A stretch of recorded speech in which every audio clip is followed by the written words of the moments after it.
Hello student, good morning. Welcome online classes. आज online कक्षाओं में कक्षा 9 के विद्यार्थी सोशल साइंस पढ़ेंगे, सामाजिक विज्ञान, और इसमें वर्तमान में सिविक्स चल रहा है, नागरिक शास्त्र। ये हिस्ट्री के साथ होता है, हिस्ट्री और सिविक्स एक साथ होते हैं, ज्योग्राफी और इकोनॉमिक्स एक साथ होते हैं। तो हम लोगों ने हिस्ट्री पढ़ा, फिर ज्योग्राफी पढ़ा, अब हम लोग सिविक्स पढ़ रहे हैं। और इसमें पहला चैप्टर जो है वो स्टार्ट हो चुका है। पिछले वीडियो में हम लोगों ने देखा था कि जो है लेसन फर्स्ट के बारे में थोड़ा सा हम लोगों ने देखा था, और लेसन फर्स्ट है लोकतंत्र क्या, लोकतंत्र क्यों। ये हमारा पहला चैप्टर था सिविक्स का, और यही चल रहा है वर्तमान में, इसी पर हम लोग डिस्कशन कर रहे हैं। आज हम लोग देखेंगे कि जो लोकतंत्र है उसकी विशेषताएं कौन कौन सी हैं।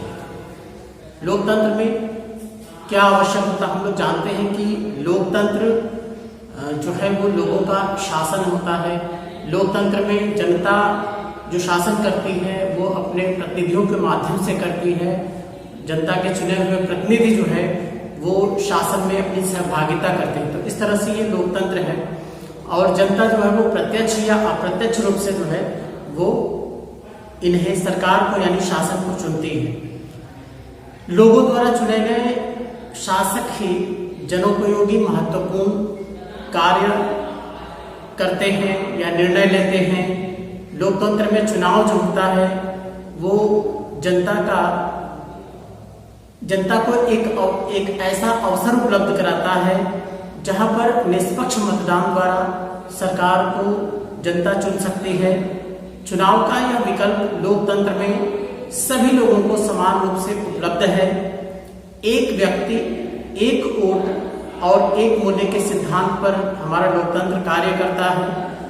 चुनाव द्वारा बनी सरकार संविधान द्वारा निर्धारित किए गए कानूनों और नागरिक अधिकारों के दायरे को मानते हुए कार्य करती है।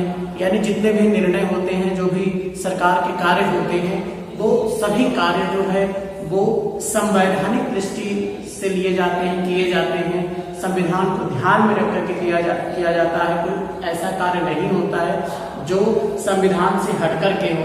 यदि ऐसा होता है तो जो है न्यायालय में जो है उसके विरुद्ध याचिका दायर की जा सकती है। तो ये सारी चीजें जो है वो लोकतंत्र में हमें देखने को मिलती है।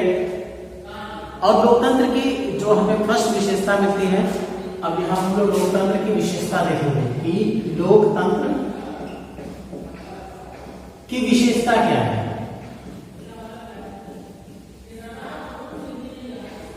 अब लोकतंत्र की विशेषता जो है वो पहली से तो ये जान लीजिए कि लोकतंत्र जनता के लिए जनता द्वारा शासन व्यवस्था है। ये लोकतंत्र की सर्वश्रेष्ठ परिभाषा दी थी अब्राहम लिंकन ने, ये याद होना चाहिए। तो यहाँ पर जो पहली विशेषता है वो है प्रमुख निर्णय निर्वाचित प्रतिनिधियों के हाथ में। जो प्रमुख निर्णय होते हैं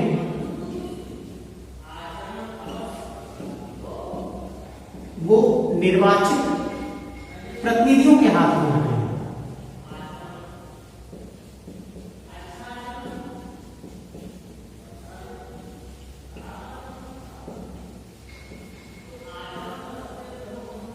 तो लोकतंत्र में जो निर्णय होते हैं वो सामूहिक रूप से लिए जाते हैं। लोकतांत्रिक शासन व्यवस्था की जो पहली विशेषता है वो यही है कि इसका जो अंतिम निर्णय होती है, निर्णय लेने की जो शक्ति होती है वो लोगों द्वारा चुने गए प्रतिनिधियों के पास होती है। लोकतंत्र से आशय केवल सरकारों और शासन से ही नहीं, अपितु लोकतंत्र एक ऐसा सिद्धांत है जिसे जीवन के प्रत्येक क्षेत्र में लागू किया जा सकता है। लोकतंत्र में कोई भी निर्णय आपसी विचार विमर्श से ही लिया जाता है। यानी कोई भी जो निर्णय होता है वो स्वयं प्रतिनिधि नहीं लेता है, बल्कि सामूहिक रूप से वो निर्णय लिए जाते हैं। आगे हम देखेंगे, अगला है स्वतंत्र एवं निष्पक्ष चुनाव। जो लोकतंत्र की दूसरी विशेषता है वो है स्वतंत्र एवं निष्पक्ष चुनाव। स्वतंत्र एवं निष्पक्ष चुनाव ये कैसे होता है? स्वतंत्र और निष्पक्ष चुनाव लोकतंत्र की अनोखी विशेषता है, लेकिन लोकतंत्र होने के लिए केवल चुनाव कराना ही पर्याप्त नहीं है, बल्कि यह भी ध्यान देना होगा कि चुनाव कितना पारदर्शी तथा निष्पक्ष संपन्न हुए हैं। यहाँ पर जो चुनाव होता है हमारे यहाँ भारत में, उसमें अक्सर हम देखते हैं जो है गड़बड़ी आ जाती है, तो इसके बाद फिर से इलेक्शन करवाए जाते हैं या री-वोटिंग करवाई जाती है, रिकाउंटिंग करवाई जाती है। बहुत सारी चीजें जो है वो हमें देखने को मिलती है। यदि पारदर्शिता नहीं है चुनाव में, चुनाव निष्पक्ष नहीं संपन्न हुए हैं, तो इस सारी चीजें कराई जाती है। लेकिन ऐसा होता है कम ही है, क्योंकि हमारे यहाँ जो चुनाव होता है वो पारदर्शी और निष्पक्ष होता है। इसलिए लोकतंत्र के लिए आवश्यक है कि चुनाव स्वतंत्र रूप से और निष्पक्ष रूप से कराया जाए, ताकि सत्ता में बैठे लोगों के लिए हार जीत के समान अवसर प्राप्त हो सके, है ना। हर सभी व्यक्ति को हारने और जीतने के समान अवसर प्राप्त हो सके, ऐसी व्यवस्था लोकतंत्र में है, लोकतंत्र की विशेषता है। अब यहाँ पर हम लोग अगला पॉइंट देखेंगे, एक व्यक्ति एक वोट और एक मोल, मोल या मूल्य कह सकते हैं।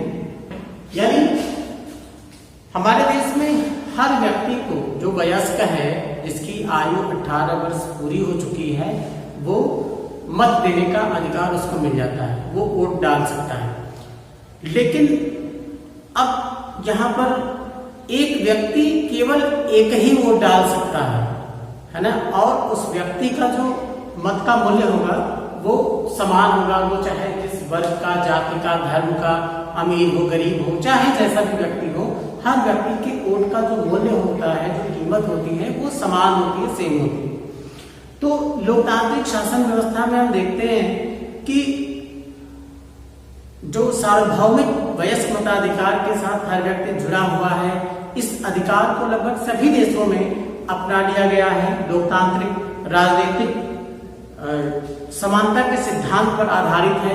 लोकतंत्र की एक ये मुख्य विशेषता है कि लोकतंत्र वयस्क नागरिक को एक वोट देने का अधिकार जो है वो देती है, और उस हर एक व्यक्ति के जो है एक वोट का जो मूल्य होता है वो समान होता है। ओके स्टूडेंट, तो अगला देखते हैं,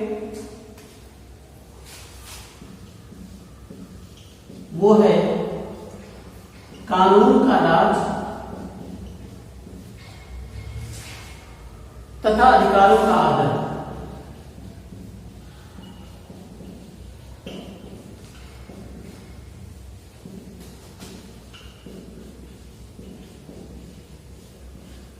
कानून का राज तथा अधिकारों का आदर। अब हम यहां पर देखेंगे कि लोकतंत्र में यह आवश्यक है कि सरकार नागरिकों के कुछ बुनियादी अधिकारों का सम्मान करे। नागरिक को अपनी राय सार्वजनिक रूप से व्यक्त करने, संगठन बनाने, विरोध करने और अन्य राजनीतिक गतिविधियां को संचालित करने के लिए स्वतंत्रता होनी चाहिए, जिसके आदेशों का पालन सभी व्यक्ति करते हैं। कुछ ऐसी न्यायपालिका की व्यवस्था होना चाहिए, और जो अधिकार होते हैं उनकी रक्षा जो है उन न्यायपालिकाओं के जिम्मेदारी होती है, जिम्मे होती है। तो जिसके आदेशों का पालन सभी व्यक्ति करते हैं। इस प्रकार स्वतंत्रता की जो विशेषता चौथी है वो है कानून का राज, जो कानून के हिसाब से शासन का संचालन हो, और जो अधिकार होते हैं जो संविधान द्वारा नागरिकों को मिले होते हैं उनका आदर और सम्मान होना चाहिए। तो इस तरीके से लोकतंत्र की जो है ये कुछ हम लोगों ने विशेषताओं की आज हम लोगों ने चर्चा की है। ओके स्टूडेंट, आज के लिए इतना ही। Good bye.